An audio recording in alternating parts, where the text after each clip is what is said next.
Salut à toi, dans la vidéo d'aujourd'hui on va parler des raisons qui motivent ou qui poussent les professionnels de santé à vouloir se reconvertir.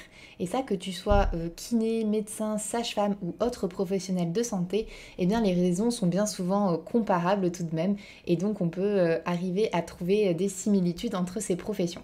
Donc avant de rentrer tout d'abord dans le vif du sujet, si jamais tu souhaites échanger avec d'autres soignants en cours de reconversion ou qui se questionnent, je t'invite à rejoindre notre groupe Facebook dédié MED Reconversion, MED et plus loin Reconversion, pour justement pouvoir échanger avec d'autres personnes qui sont peut-être dans la même configuration que toi.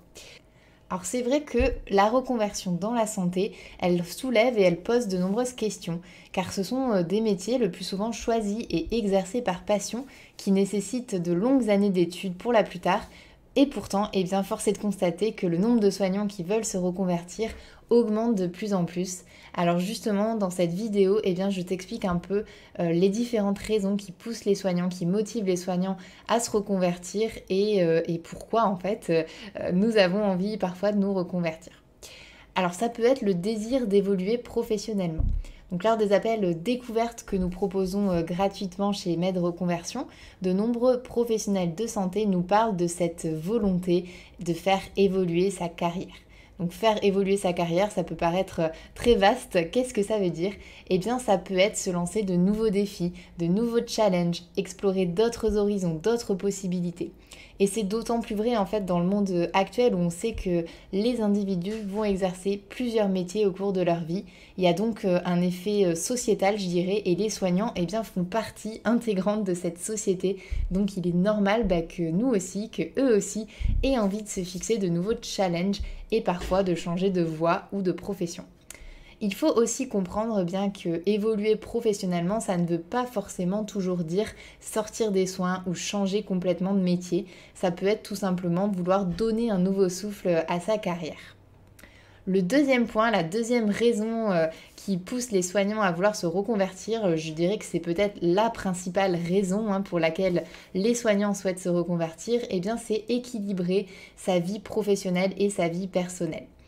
C'est vrai qu'en tant que soignant, notre travail interfère de façon obligatoire, je dirais, avec notre vie professionnelle et familiale. Si tu travailles à l'hôpital ou en clinique, eh bien tu as souvent des horaires décalés, des astreintes, des gardes, tu travailles les week-ends ou encore les jours fériés. Pour poser tes congés, il faut aussi que tu t'y prennes 3 plombes à l'avance, que tu t'arranges avec tes collègues, etc. Je dirais qu'on a tous connu l'enfer et le casse-tête des lignes de garde et les négociations pour les gardes de Noël et du 31 décembre, pardon. Donc c'est vrai que voilà, quand on est professionnel de santé, en général, on connaît ce genre de choses et c'est pas toujours évident. Si tu es libéral, eh bien, tu vas devoir assurer par exemple la permanence des soins, notamment si tu es médecin par exemple. En général, tu as également, en tant que libéral, une charge administrative qui est assez écrasante, qui te prend plusieurs heures par jour et tu as beaucoup de patients à voir, des urgences à rajouter, voilà, sans compter les avis que tu dois prendre, les bios à regarder, etc.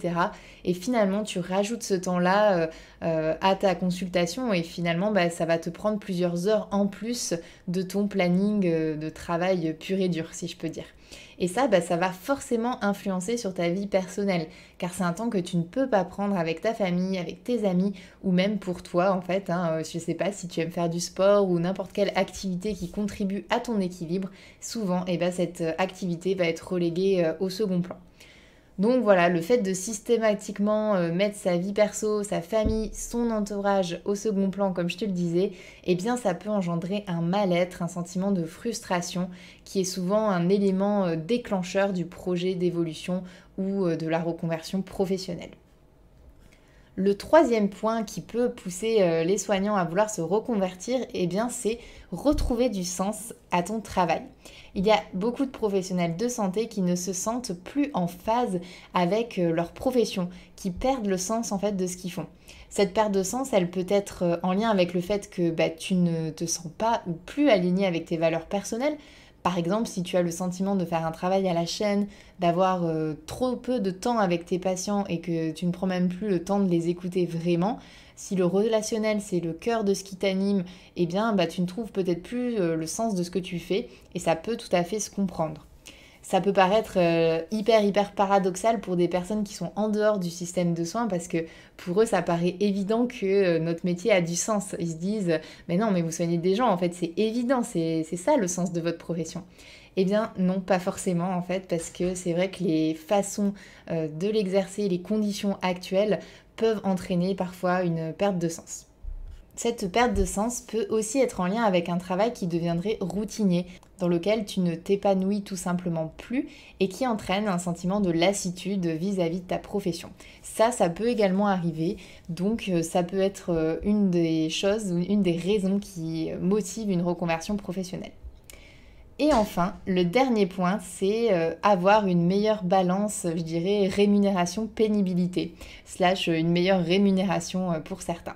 Donc c'est vrai que dès notre entrée dans les filières de la santé, on nous annonce qu'on ne devient pas soignant pour gagner de l'argent. Et d'ailleurs, pour la majorité d'entre nous, ce n'est pas la motivation, en tout cas première.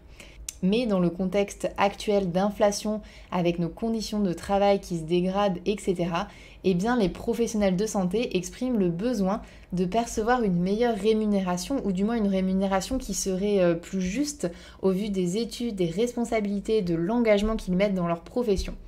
Donc tu l'as bien compris, ce n'est pas le seul facteur qui motive une reconversion, car au-delà de la question de l'argent, comme je te disais, beaucoup de professionnels de santé aspirent à un métier où ce rapport pénibilité du travail-rémunération serait meilleur. Voilà pour les 4 principales raisons qui motivent les soignants à envisager une reconversion professionnelle. J'espère que cette vidéo t'a plu. Si tu te sens concerné par ces questionnements, n'hésite pas, donc comme je te disais en introduction, à rejoindre notre communauté Facebook Med Reconversion, mais également à visiter notre site sur www.med-reconversion.com pour avoir plus d'informations sur notre bilan de compétences dédié aux professionnels de santé. Je te dis à très vite!